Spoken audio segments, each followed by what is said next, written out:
All right, and we are live. This is our new incarnation of the live show. I am Matt with Titan Terrain Studio. We have with us Alan Emmerich, who is our resident Infinity guru and overall blogger, YouTube personality, and social media guy. How's it going? It is going pretty good. Then we have, as always, the illustrious CJ from Creator Hobbies and also the founder of the Rocky Mountain Gaming Con, which is coming at what time next year, CJ? Hey there, how's it going, guys? And then what time next year is the Rocky Mountain Gamer Con going to be, CJ? So we actually are signing up the contract right now and getting the deposit together. We are going to be looking at Rocky Mountain Games Con for everybody in the Rocky Mountain region, July 16th next year. Awesome. Okay, so just to give you guys an idea of what the new format is going to be like. This is our first show, so this, it'll take us a couple shows to get this kind of, down packed. We're kind of going with the name Toy Soldiers Monthly Wargaming News. That's a work in progress title. It might catch, it might not. If you guys have a better idea, just let us know. I think it kind of works for now. So the way this show is going to work is we're going to kind of go over what's going on with us, and then we're also going to go over new releases in the industry. This is going to cover multiple games, which is why you see we have more than one host. We actually, Nathan is actually going to be joining us in the future for Malifaux, but unfortunately he wasn't able to make it today due to some technical difficulties with his Wi-Fi. Yep. All right, so first off, let's start off with what we have been going on personally. So we'll go ahead to CJ. Any other new developments with the con? Well, basically we've just been finalizing the venue. We checked it out along with the rest of the board of directors a couple weeks ago, and we really like it. I think there's going to be plenty of space for all types of tabletop games, role-playing, miniature wargaming, board games, etc. We have just solidified that we're going to do it in West Denver at the Sheraton Denver West off of 6th Avenue and Kipling out here in the metro area. It's got all kinds of cool little venues and other things going on around it. You've got Denny's across the street. There's a couple bars within walking distance. There's some fast food restaurants within walking distance. There's a parking right there, which is kind of like our metro shuttle train thing that goes all over Denver, even as far out to DIA. So it's going to be a very great location for people to be able to get to, regardless if you're flying in or driving in, or even if you're somewhere in the area and just want to use public transit to get there. Awesome. And for those of you not aware, the other conventions around Denver have mostly been, closing down? Most of them have been closing down. What has been our oldest ones, Tacticon and GenghisCon, are kind of finding themselves in a new reiteration, but we're not quite sure what's happening with it yet.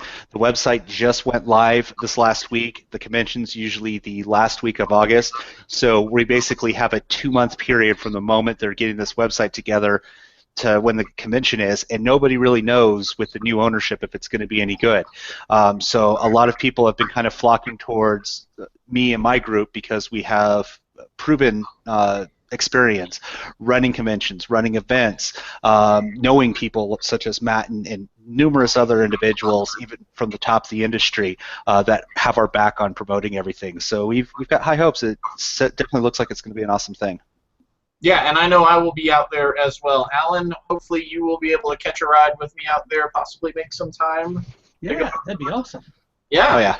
Yeah, if we have the thing that's been going on with Feast of Blaze the last couple years, we do plan on having Corvus Billy there with Infinity, so we'd love to have you there to kind of check out those panels too. Awesome. Hopefully someone else can drive because I just got a smart car. I don't think I can fit tables of terrain in my smart car. Nope. All right. So, Alan, do you have any news with your channel and your blog or anything going on in the tournament scene? All right, guys out there in TV land, I go by Wild Chevy on the forums and the internet.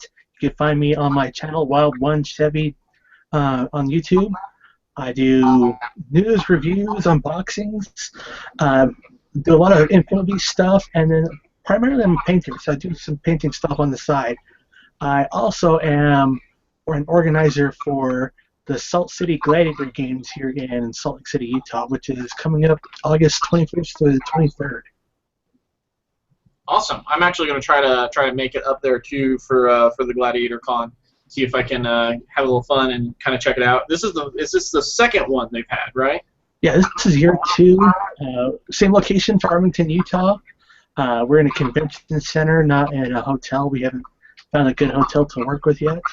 And yeah, we're gonna do Warmachine, 40K, Infinity, Dark Age, Malifaux. We got the gambit. Ooh, I may have to bring up some Malifaux to get that going as well. All right, so a little news on the Titan Terrain end of things. This is actually the first ever anyone has heard of this, but I have updated our website at this point. It now includes full painting service prices. Nice. You'll actually notice also in the corner back here is my buddy Dan. He is actually currently in training to be one of my assemblers. So I've got about 2 or 3 guys who are going to be doing assembly for me, and we're going to be offering painting services as well. I'm actually in the process of just getting all the photography finished for our first flagship army, which is Dan's army as well. It's the big, huge magma Tyranids that is so huge. You can check the blog on the website. I posted some pictures of half of the army. It's in a 2-foot by 3-foot photo booth that I built, and I can only fit half the army in it. That's how big it is. It's about, what, like, maybe about 4,000 points of Tyranids? Thereabouts. Thereabouts? Yeah. You need more gaunts. Oh, about 70. Oh, I wanted to stab my eyes out a little bit. And then I've also been, actually, this is the project after the show tonight, is finishing up the last of these gargoyles, which are pretty cool looking once you get them done. They just take a while because of the wings. So that is pretty much the biggest piece of news with Titan, what's been going on lately. So with that being said, now we can actually get into new releases and all the wonderful stuff that goes within that. So I think we're going to start off with the big elephant in the corner. Are you guys ready for this? I think so. Bring it on. Age of Sigmar. So, yeah, Dan is probably going to comment on this a little bit too. So if you know anything about Wargaming, I don't think you can't possibly have not heard something about Age of Sigmar. What have you guys heard about Age of Sigmar? Let's start off to see what you guys have heard of. Go right ahead, Chevy, because I don't play a lot of Warhammer Fantasy. What I heard is round bases, new units that are bigger than the old humans, actually the size of like Terminators in 40K, and only 4 pages of rules that are free to download, and some. If you have a beard, you automatically win or something like that. Okay, and then CJ doesn't know much about Age of Sigmar either, does he? No, not particularly. Okay, so this is going to turn into me kind of spieling to you guys the pros and the cons of Age of Sigmar. I don't think it's completely negative, but it does have some drawbacks, in my opinion. This is all with a grain of salt. But first, let's go into what they've actually released before we get into the opinion, the opinion boxing. So let me get my screen share up. All right, so this is Bell of Lost Souls right here. We'll use this, and we'll also go to Games Workshop's website. This is the Age of Sigmar starter set.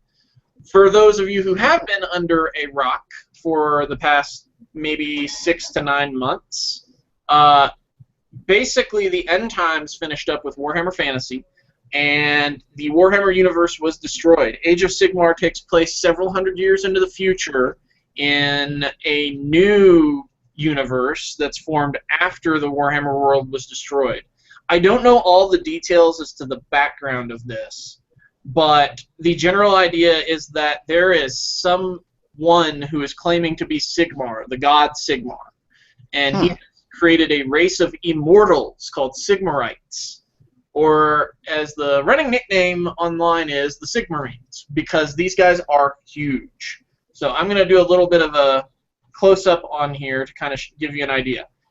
To give you an idea of this, first you do notice that these are all on round bases. The new rules set actually doesn't care what bases you use. Of course, they are using round bases in future releases, but they've made it back compatible with all the previous Warhammer Fantasy models that were in print. Size-wise, I've seen one of these models, and basically, those Sigmarite Knights right there, the Immortals, are almost as big, if not bigger, than a Terminator from 40K, which is pretty significantly big. You've kind of also noticed that they... Let me see if I can find a better picture real quick. Here we go. There we go. That's a better picture of the Sigmarite Immortals. So looking at that, you can already see that they do kind of tend to lean a little bit towards a medieval Space Marine, don't they? A little bit. The cool, interesting part is if you go back to like the original 40K fluff, I think that the original Space Marines were called Thunder Warriors. So there's a lot of speculation going on about if this is sort of a lead-in to ancient 40K kind of fusion of the two games in some ways. What you also have in the set is new Chaos units. These guys are called the Blood Warriors. And as you can see, they're completely dedicated to the Khorne, the Blood God. I will say that I do actually kind of find these models to be pretty cool in their own right. Just as, you know, its own new game, Age of Sigmar does have some pretty cool looking models. Now, there has been mixed reactions from the community about this because a lot of people feel that this is departing a little too heavily from Warhammer Fantasy, which is what basically Age of Sigmar was a continuation of. Rules-wise, it really doesn't... I mean, Warhammer Fantasy and Age of Sigmar are very different. The rules for Age of Sigmar are very light, very starter, entry-level kind of rules. A lot of veterans I've noticed have kind of like had mixed feelings about it. Some veterans are actually really okay with it and like the change to more of a light rule set. And a lot of the others are sort of like, well, this is not quite what Fantasy was all about, and they prefer a more detailed rule set. And the jokes that Alan was mentioning is, I actually looked into this. Most all of the units that have special joke rules, which is kind of getting back to the original lightheartedness of Warhammer back in like the late 80s, early 90s, is like Karsten von Karstein, the Vampire Count's hero. He has a rule called Bats in the Belfry. So you get to reroll hits and wounds or something along those lines if you talk to him, the model, like in the game, as if he's like a real person. And then it also states that if he talks back, you get to reroll again. Frankly, I think if he talks back, you got bigger problems than losing a Warhammer game. And if you could roll a 13 on 2 dice, you automatically win. Yes, there is actually currently a running, really broken combination. Fate Weaver and a Screaming Bell.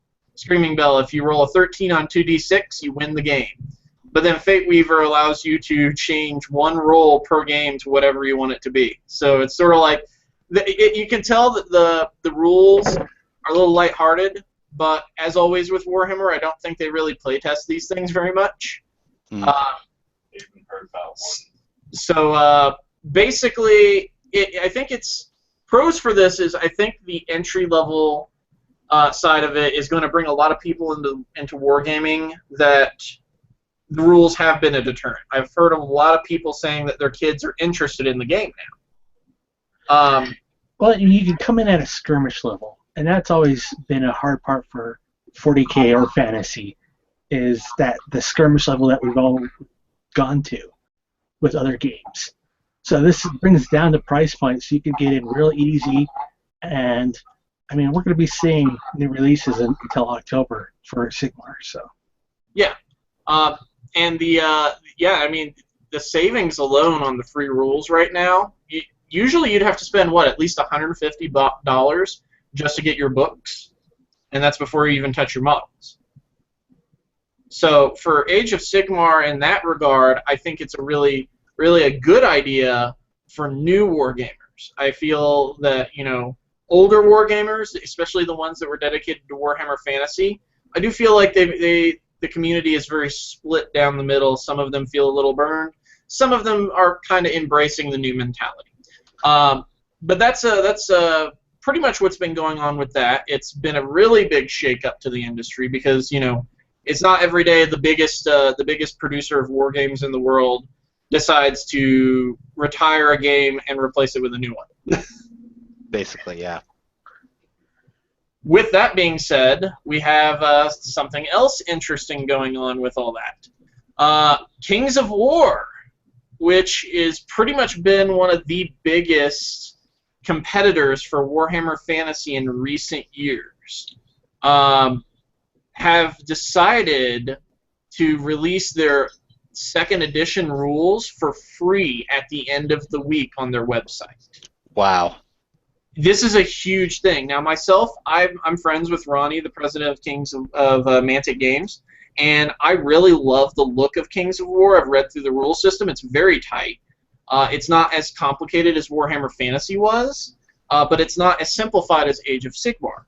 And one of the things that I think that they're really going to capitalize on is that split community that I mentioned a minute ago from the old veterans from Warhammer Fantasy. They're going to be getting a little bit of a surge, I feel, of players from that. Because there's going to be people that stick with 8th edition, and then there's going to be people that move on to Age of Sigmar. But then there's you're going to see a lot of people that just go like D&D. Everybody's got their preference. Exactly. People playing editions, not the new stuff. Absolutely. But what's really cool about this is the Kings of War 2nd Edition doesn't even release in hardback until August 22nd. Oh, wow. So they basically did this because of the timing with Age of Sigmar. And That makes sense. yeah, I mean, I think it's a really good thing. I've always liked that Mantic puts their rules out for free. I think that Games Workshop kind of getting behind that is kind of getting with the times. You have, Infinity does that. To a degree, doesn't Malifaux even have starter rules? Malifaux did for the 1st edition. I think you have to buy like a PDF or an actual copy of the rules now. But there are but most rules for most systems I think are free nowadays. Yeah. So, what is your all's opinion of Mantic doing this with releasing their rules set at the end of the week all of a sudden? I think it's genius. I mean, they're capitalizing on the fact that there's definitely going to be a schism with Warhammer Fantasy fans right now, and considering that a lot of the models are basically the same size, it's an easy port to just take what they've already been collecting for X amount of years and bring it on over and start learning a new system that has been growing steadily for the last couple of years. Nice. And what's your opinion on that, Alan? Yeah, I mean, Kings of War, I mean, just like the miniatures alone, the price point on those was real easy to get into. I saw a lot of people using them for fantasy because it was like cheaper to buy a pack of Kings of War and supplement your stuff in fantasy. So, yeah, this is going to be a good move for Ronnie, and look forward to seeing more. Definitely.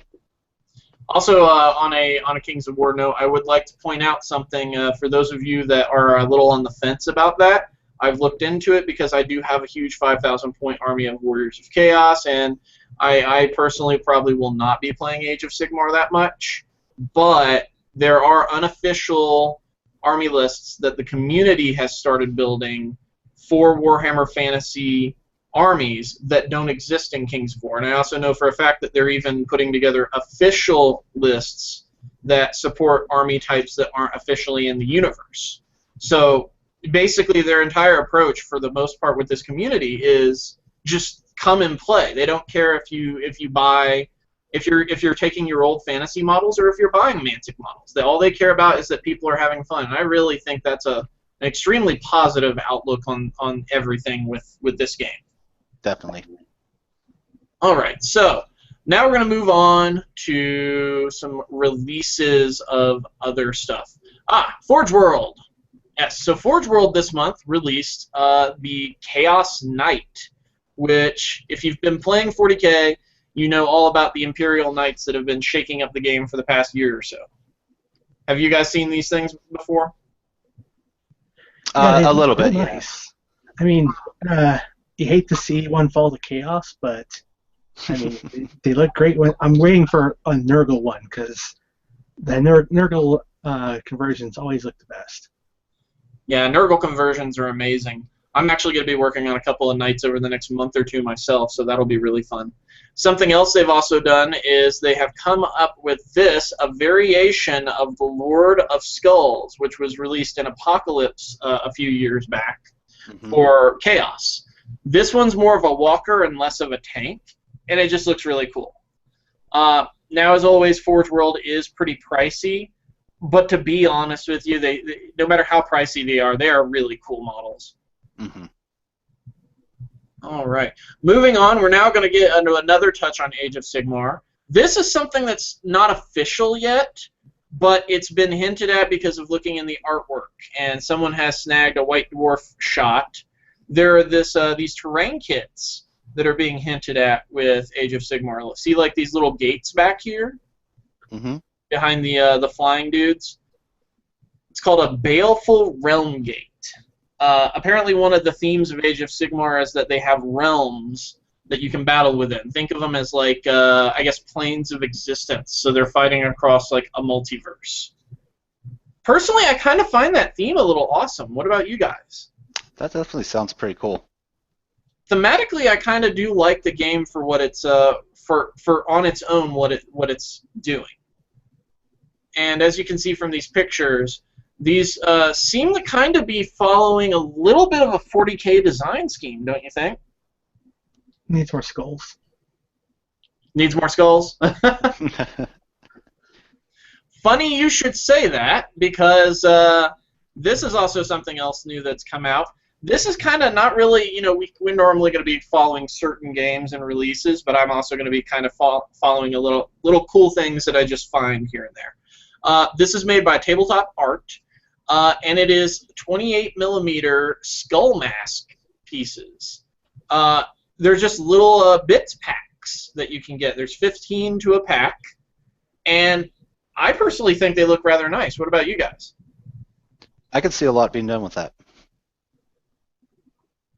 Yeah, I kind of get a sort of a Temple of Doom feel from them. You could. It would take a lot of them, but you could line them along walls on your terrain pieces, and they would look pretty cool. You could also add them to models. It's hard to find good skulls these days. Dan is giggling at me in the background. Then by Warlord Games, who always makes really good terrain kits for World War II games, with their bolt action system and all that. They've released these sort of Russian battlefield pieces that are pretty cool. As you can see, they just look like a series of cottages and some tree stands, and then some fences. But I think they're very useful, so if you get into bolt action, or if you get into any game where you want to do sort of actually, I think this could work for Warmachine. What do you think, CJ?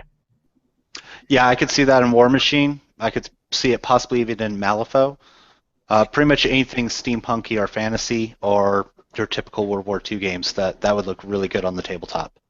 Yeah, these could easily be repurposed for Malifaux as well if you gave it the right paint job, kind of make it look a little grittier and a little darker, and easily reuse these for Malifaux. Speaking of Malifaux, you have some other stuff by Warlord Games coming out that I think is very geared for that game. These are their Sarrisa English Timber Framed Range. It's a whole new series of buildings they're putting out, and we'll just look at this one in particular and then zoom in on this a little bit to kind of show off some of the details. You can even see like the buildings are cracked. Oh, wow. Where they have all of this sort of like weathering going on. This just screams Malifaux to me. I think these are really nice kits. Warlord Games always makes good terrain kits. And then if you look at these images as well, you'll see that they've made it completely stackable. Oh, it actually took me directly to the Warlord Games website. So we will back up there. Interesting, though, that these kits here, I mean, gaming-wise, I mean, they'd be a little bit clunky, but like for tabletop RPGs, these would be perfect. Oh, yeah. And this is not a very high-res picture, That gives you an idea. That's with the second and third floors removed. It even has interior stairwell built in. Oh, wow. So that is a really, really cool kit. I personally wouldn't mind getting a hold of one of those just for my own game table. And it looks like they've actually, this is a whole series of them, because if you look at these pictures up here, they've got like these little buildings here and then these town gates right here. Next up is another release by Warlord Games. Apparently they've really been cranking them out this month. Just, it looks like an industrial battlefield set. Same situation, tons of awesome detail. Not really much more to say other than these just look really awesome. You've got like engineering sets with like the giant spools of wire. You've got these little ruined warehouse pieces, which are pretty cool. You just take a look right there. You can see where that looks like it's been blown in, or there was an explosion of some sort.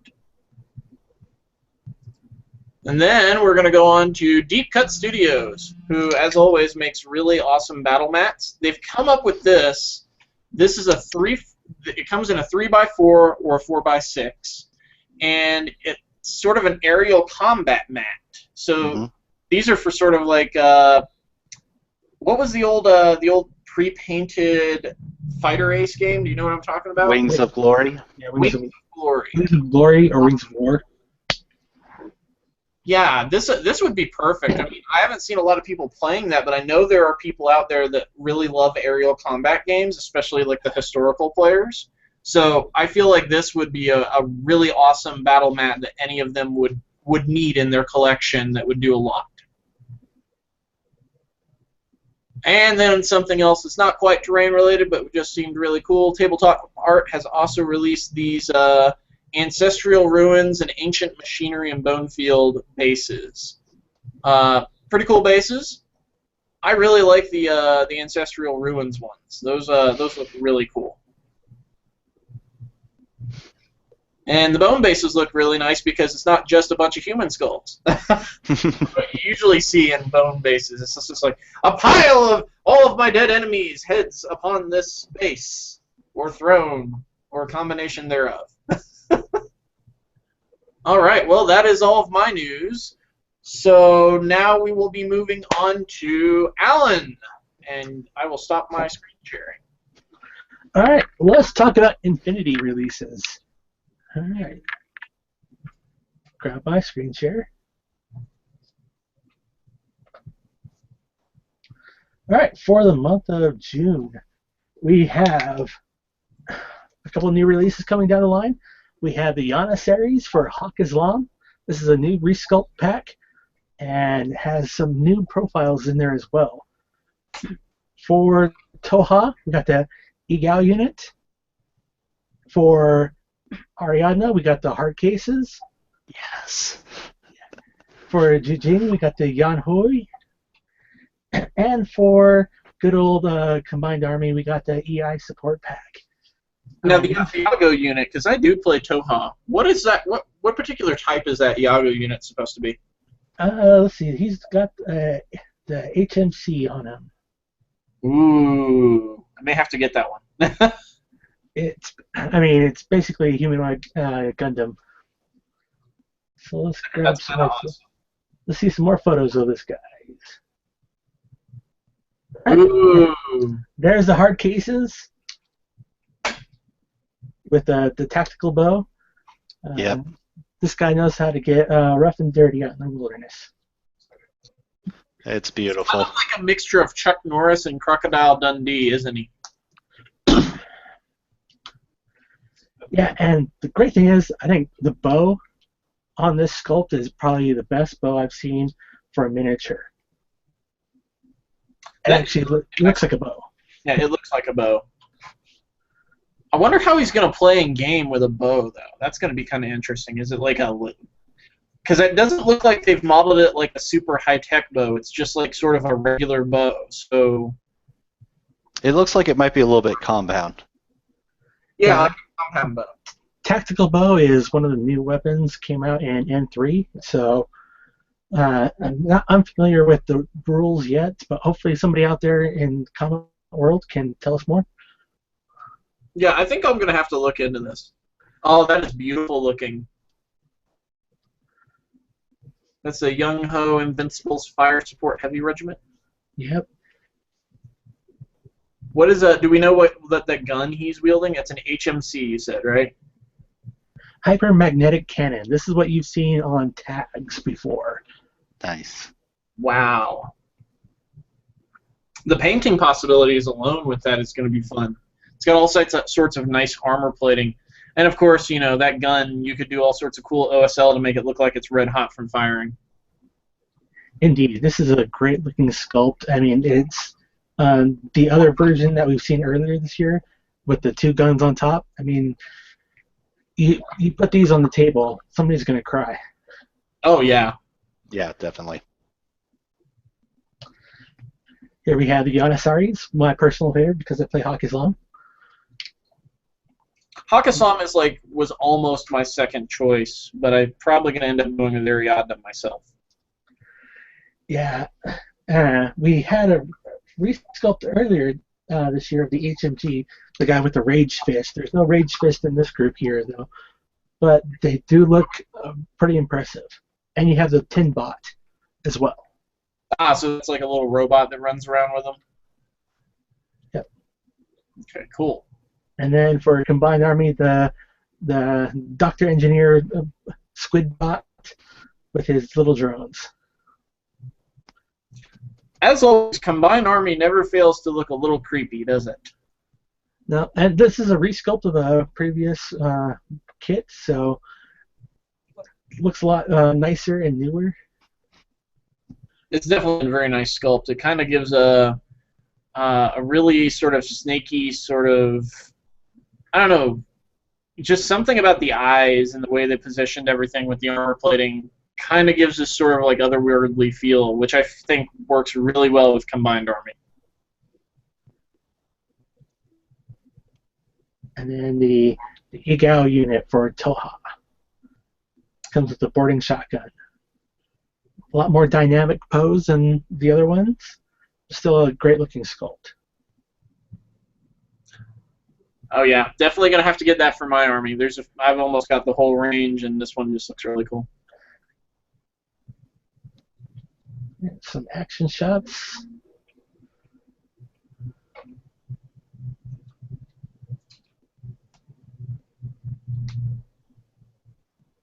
Nice.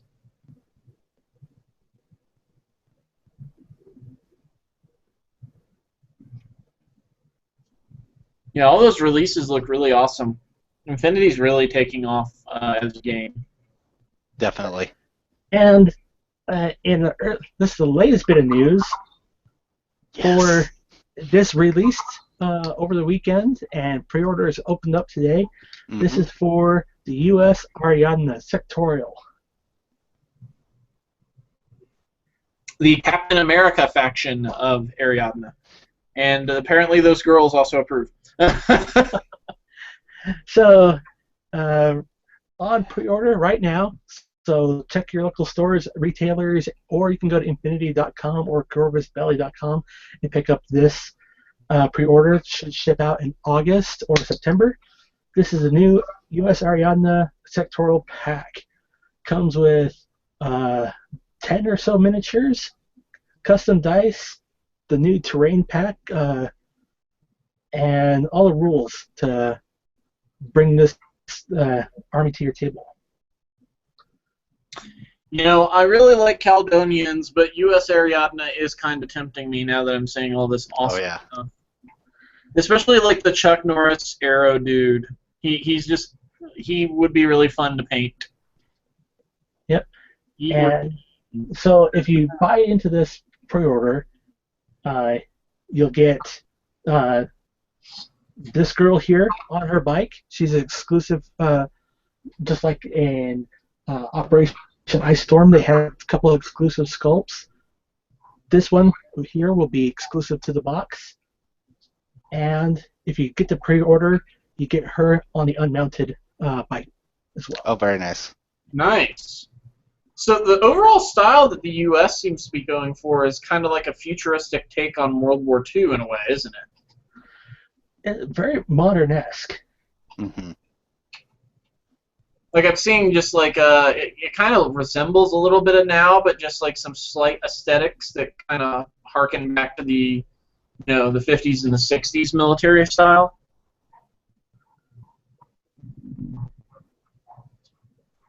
Overall, that looks like it's going to be a lot of fun. Yeah, I'm really anxious to see this come out. I mean, Gen Con's coming down the line, so we're gonna hopefully we'll see Van Zant. He'll be a limited edition figure that you can get only at Gen Con, or you can pre-order it through Corvus Belli itself. Awesome. All right, that's it for Infinity news. And hopefully we'll see more coming down the line. I don't have any links for it, but there is a Terrain company doing a Kickstarter right now called Hexagon Mill. Mm-hmm. They're doing a flat pack Infinity style Terrain. So go ahead, give those guys. All right. I'm pretty sure CJ has gone on at length about Hexagon Mill in the past, so that if this is your time tuning in, I'll let CJ do his little Hexagon Mill blurb real quick. They're good guys. Really good stuff. I backed it as well. I think it's going to be really exciting. The stretch goals they're pushing for the last couple of days here, if they hit, I think 30,000, they're going to open up additional fan-submitted templates that'll be painted onto these stackable, foldable, break-apartable type terrain. So I'm excited. I think it's going to be really, really cool to have. Awesome. All right, so it's your turn to finish up with our new releases news, CJ. All right. So basically, going to start with Fantasy Flight Games. They've released a couple links to previews of Wave 7 for X-Wing. Let's see here. First one I've got. Alrighty. So this is the first one here. This is the goodness, what is it? This is for X-Wing, you said? X-Wing, yes. This is called the Kirax, I believe is how you pronounce that, K-I-H-R-A-X-Z. Basically, it's kind of a new starfighter for the Scum and Villainy faction. A lot of I think close to half of the releases for Wave 7 are going to be Scum and Villainy, and then they're going to sprinkle in a couple for both Rebel and the Empire as well. But yeah, it's basically it's very similar to an X-Wing. It's got a little bit more defense on it, I believe, or the defense is a little bit different on it. But this is going to be a very popular build. The first link that I'll post for this will show you how you can build a really awesome list around it. The next one is the K-Wing. K-Wing is a slightly famous one. We didn't really see it in the movies, but it's in the books a little bit more. Used by the Rebel Alliance. It's kind of a strafe bomber, and it's got some very interesting rules on how it can kind of slow itself down, drop its bombs, and then get its well out of there, which is kind of nifty. And then the last one that they released today for a preview is the take on the TIE Punisher. It's like a super bomber for the Empire. So it can carry all kinds of different torpedoes and stuff to really just do some damage with everybody. That last one looks really cool. I was always a fan of the TIE Bomber. Yeah. So I mean, it's instead of just being the 2 pods, it's basically got 4 pods on it this time for dropping the bombs and so forth. So that's going to be really, really exciting. Mistakes will be made. What's that? Mistakes will be made. Yes. So beyond that, next we have Privateer Press. Starting there, we've got some releases coming out on the 8th on Wednesday, and then in a couple more weeks on July 22nd. The first release coming out this month is going to be Anson Durst, Rock of the Faith, Protectorate. I might have to pick this guy up for my Protectorate. He definitely looks like a really awesome model. I don't know much about the rules that come with these guys. I'm sure all of that's in the books. But I'm looking forward to this model, even just to paint. It's got a really cool spear on it, and I really like his shield. There's a lot of detail on this 40mm model.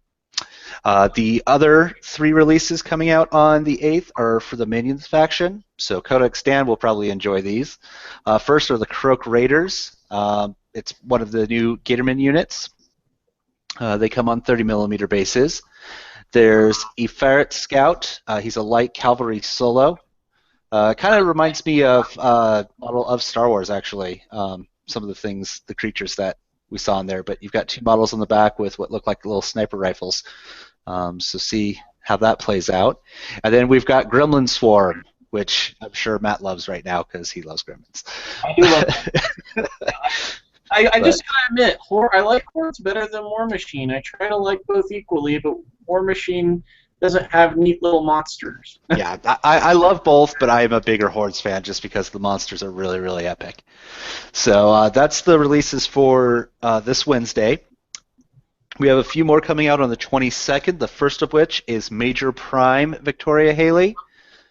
So it's going to be an epic Warcaster unit with her. So a lot of Sigmar players are going to like having this, the different models, and I'm sure she's got some tricks up her sleeves.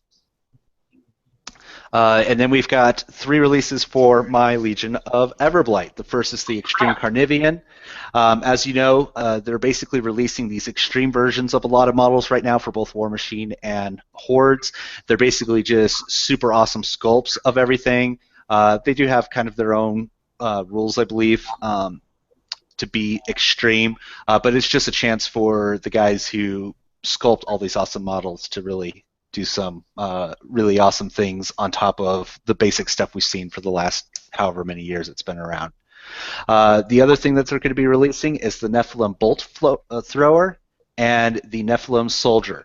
I believe both of these are in the same kit, so you get 2 different builds. One will give you a nice new ranged attack option and another close quarter combat type option. So those are resculpts, because I remember they did have those at one point, so they just made a plastic kit?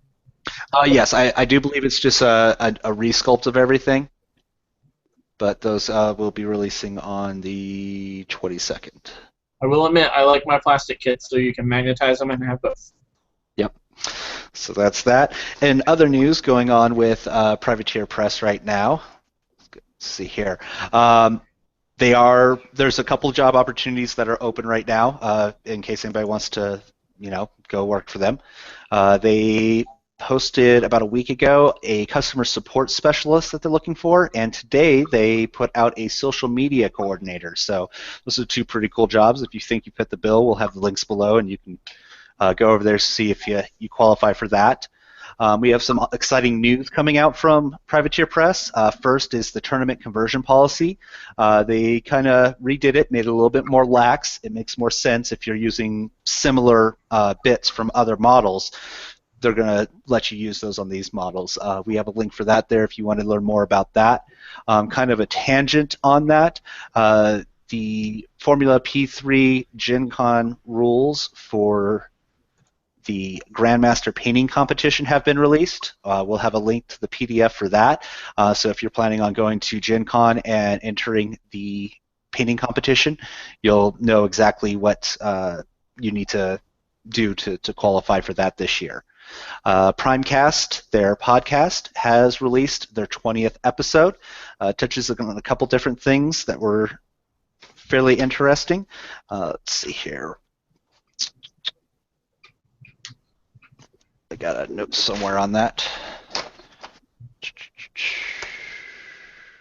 So Ed Burrell talks to the convention coordinator, Michael Plummer, about his experience at Lock and Load 2015 and what's in store for the summer convention season. Ed also takes an opportunity to discuss the rules and development of the Warmachine Reckoning with development manager DC. And then finally, writing and continuity manager Doug Seacat returns for a Seacat Speaks segment to shed some light on the nature of Souls and Cain. So there's some really good lore and fluff in there that you're going to be able to touch on, as well as some exciting information on what's going to be happening over the next couple months here during the summer competition scene. They also finally have released a Hordes YouTube video on the basics of how to play using the Legion of Everblight and Circle Ouroboros in the Hordes 2-player starter box. This follows about 6 months after they did one for Warmachine, utilizing that 2-player box with Khador and Protectorate. So if you have been wanting to dive in and kind of want to see how the gameplay works, it's a great video to show you what all's there. The last bit of news I've got today is something that kind of got leaked over the weekend. Drum roll, please. Worst drum roll ever, I'm sorry. All right. It is the two-player starter set for Malifaux 2nd Edition. As it states here on the box, and you can see some of the models that come with it, Star Sets contains everything you need to learn and start playing Malifaux. You get to pit the forces of the mysterious Angel Eyes against the diabolical Dr. Grimwell in a series of starter games, which teach you as you play. If you are new to Malifaux and want to know more, this box is for you. In addition to being a good starting point, every model has the mercenary characteristic, which means that you'll be allowed to use them with whichever faction you like and decide to play with. So even if you don't play, I believe it's Resurrectionists and Neverborn, you can still use the models with any other faction. So that's a really, really awesome thing to be able to get in there and play all of that. I've got to say, I think that is the first 2-player starter set I've seen for any game that basically made it to where you can use it for any faction in the game. Absolutely. Isn't that like the problem usually with 2-player starter sets? It's like if you're not into the 2 armies that are in the starter set, you're usually kind of like, well, what's the point of buying it? This is genius, in my opinion. Yeah, it's fantastic, and I mean the things that come with it. You get 2 crews for a total of 8 models. You get 8 stat cards, 2 upgrade cards, 2 quick reference cards. You get a quick start booklet. You get a free digital rules manual. So you'll be able to download the rules, which I think is the smaller one that they have, not the full-fledged one. You get 2 fate decks, which let me show you these fate decks here. So there's some. Oh, that's beautiful. Yeah, those are going to be very, very beautiful. I look forward to having those. They have the severe, the moderate on it. I mean, incredibly well done. There's some more of the models, which you can also see on the sides here. And then it also includes 2 measuring tapes, so you don't have to share one with somebody. You each get your own, so it's over $100 value. And how much is it going for, do you know? I believe it's $65 for that entire box set. Really? That is an amazing deal. I don't see one thing I noticed, the sculpts do not look fiddly like most of the other stuff in Malifaux right now. Yeah, we were doing the live show, and me and CJ kind of are aware of how fiddly Malifaux is. Yeah, to see here, I mean, the 2 factions that you're getting Dr. Grimwell, 2 Orderlies, and Nurse Heartsbane. And then you're getting Angel Eyes with 2 Blood Wretches and the Scion of Black Blood. So I think that this is going to be a very, very awesome thing to play around with. In other Malifaux news, they released some information on Shifting Loyalties. It's the new expansion for the game, or campaign system, I believe. You've got a couple peaks. We've got Shadow Emissary that's going to be in that book, as well as Lust. So definitely some cool things coming out from there. We've got the Generalist Upgrade deck coming out. In this box, you'll get 136 upgrades designed to help you enhance and experiment with your favorite crews. The upgrades listed in the General section of the Crossroads and Core Rulebooks have been included here, giving you every faction's general upgrades in one convenient place. I'll be getting Yeah, exactly. Upgrades are tournament legal and allow you to evaluate your game to all new level. And in addition to that, they also have the Shifting Loyalties campaign deck. So in this box, you'll get 193 unique upgrades, which are designed to be used in the Malifaux campaign system, which is basically in conjunction with the Shifting Loyalties. Yeah, upgrades will help your crew grow and change, from adding mechanical limbs to buying a new Gatling gun. Also included are the fearsome and powerful avatars, which are exclusive to the campaign system. So just grab this and experience Malifaux like never before. So you're telling me that I can have a gremlin with robotic legs that carries a Gatling gun? Yes, you can. Why Just would let I not want to buy any? I mean, seriously. And have everyone writing the golem. There you go. I feel like I need a poster of Fry holding a couple $100 bills right now. Yep. Yeah. Shut up and take my money. You know That's what? pretty much. I may have some complaints about the sculpts at times from Wyrd, but most everything else they put out is amazing. Oh yeah, super high quality stuff. So if you can overlook a little bit of a model problem every now and then, the support system, everything, the entry point, it's probably one of my favorite games. It ranks in the top. It's very overlooked. I would say that Malifaux and Infinity have two of the most hardcore player communities out there, but get overlooked by a lot of other players. And I think that both companies are doing some great things right now to really try and pull people in and give them a true shot.